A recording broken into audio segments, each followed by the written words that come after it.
Hey parents, hey students, Pastor Josh here. Just a couple announcements and a word of encouragement. Here's hopefully the word of encouragement. Continue to seek the Lord. Continue to draw your strength from Him. A couple of weeks ago at youth group, we were talking about David. And we were talking about David at the end of 1 Samuel, where David was at maybe the lowest point of his entire life. At this point in the story, he's had to flee from his hometown because the king he loves, King Saul, is seeking his life, is trying to kill him.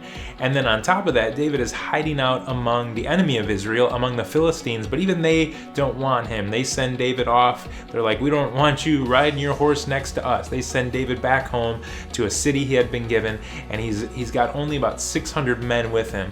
And so he's heading back all by himself. Everybody's left him, everybody's deserted him, but 600 men.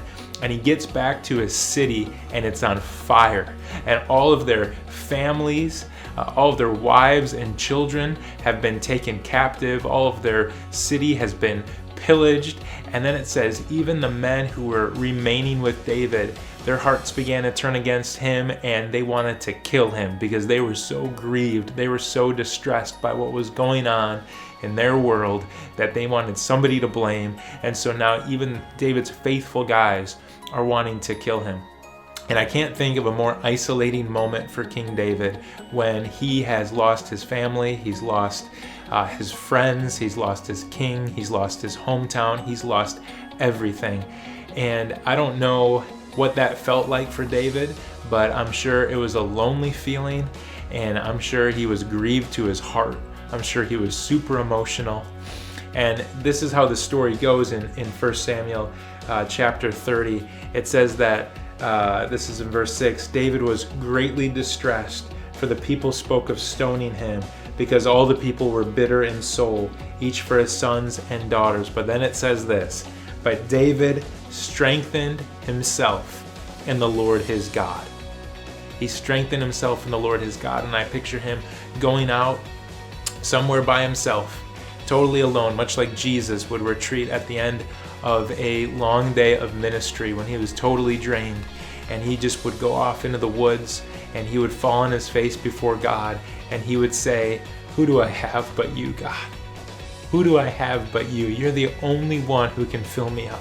You're the only one who can sustain me. You're the only one who can give me life and joy and strength. And I see David saying, I have no man or woman in this world who can sustain me right now but you. And David went directly to the source. He went directly to God himself, and he went down into that well and he drew up strength, and David picked himself up and he was able to continue in his story, trusting in the Lord and doing the Lord's work and having the joy and the strength of the Lord running through his bones, because he realized he doesn't have anybody else but the Lord. And so he went to the Lord and said, man, you're the only one who's never going to fail me. You're the only one who can give me the strength I need right now. And I pray for you. I pray for your families, that during this difficult time, and it's going to, I think, continue to be difficult for a while, that you would draw your strength directly from the Lord. There are all sorts of things that we can try to get our strength from, that we can try to get our joy and our peace from.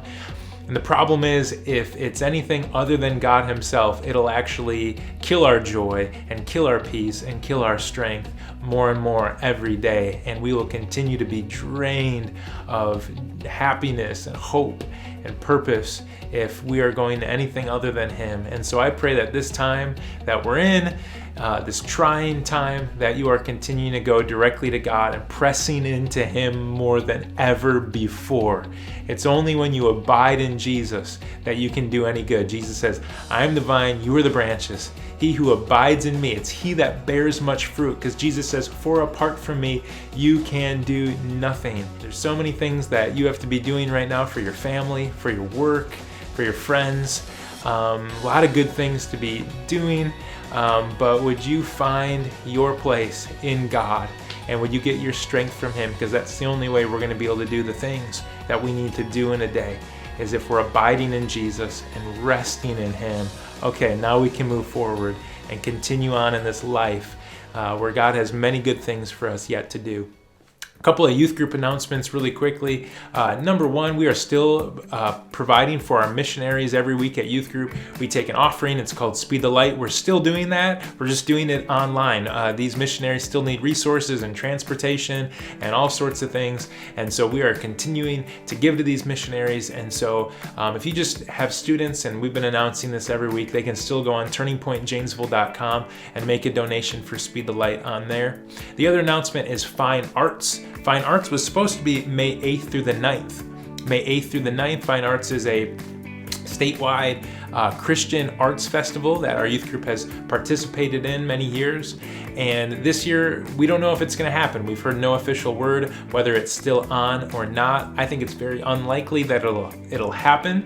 But even if it does, even if the end of this month or the beginning of May, they're like, we're still going to try to make it happen, our youth group won't be able to participate in that, won't be able to prepare for that. So either way, we will not be going to Fine Arts this year.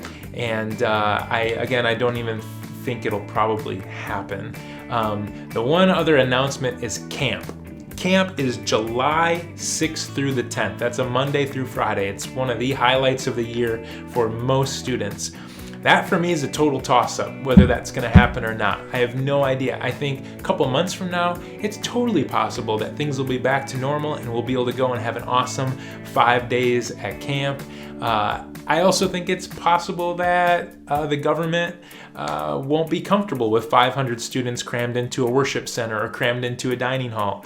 This is just like a couple months from now, and so we have no idea. But we are still going to announce it as if it's going to happen. We are still going to open up registration as if it's going to happen. So registration is April 22nd through June 3rd. So it's coming up in a couple weeks, and you have a nice little window to get registered. And as we open up the registration, we'll try to keep details coming to you, whether camp is happening or not, or because they probably don't even know yet, but just details about, like, if you do register, would you be able to get your deposit back if it doesn't happen, things like that. We'll try to keep details coming to students, coming to parents as well, so that you can just know whether camp's going to be happening or not. But either way, mark your calendars. Camp is going to be July 6th through the 10th. Other than that, we want you to know we miss you like crazy. Things feel weird around here. We say it every day, like we're getting used to some things, but we are not getting used to not being around you. We're not getting used to not being in a room together with you on Sunday mornings and being in a room together in the flesh, physically, with students here for youth group on Wednesday nights, worshiping together. We are eager for that day to return. We want you to know we love you, we miss you. If there's any need that you have, whether it's spiritual, physical, financial, anything, we are here for you. We love you, and we really hope to see you soon.